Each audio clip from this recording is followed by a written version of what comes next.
with mounting destruction and deaths.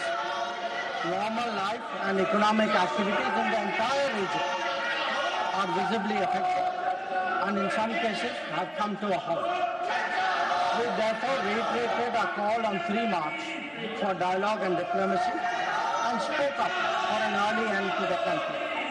I am confident, Chairman Sir, that the House joins me in expressing our sorrow at the loss of lives. Honorable Chairman Sir, while any development that negatively impacts peace and security in the world is deeply troubling, this ongoing conflict is an issue of particular concern for India.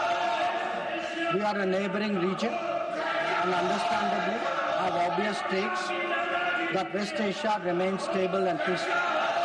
There are almost 1 crore Indian citizens who live and work in the Gulf nations.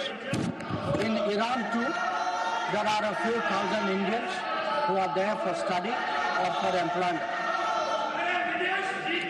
The region is key to our energy security and includes many important suppliers of oil and gas.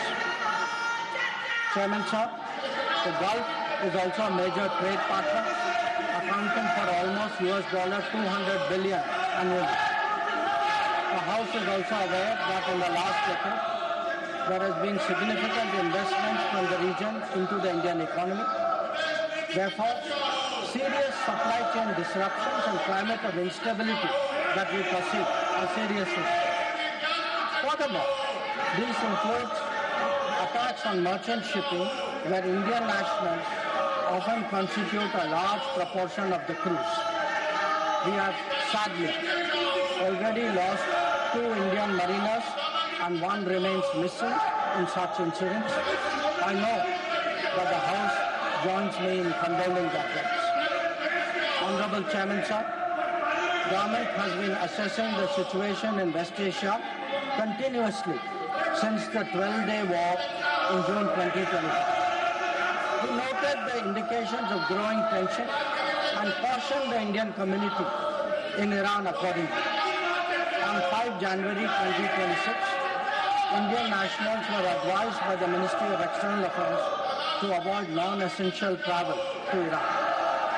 Those already resident there were urged to register with the embassy, exercise due caution, and monitor the embassy website and social media handles.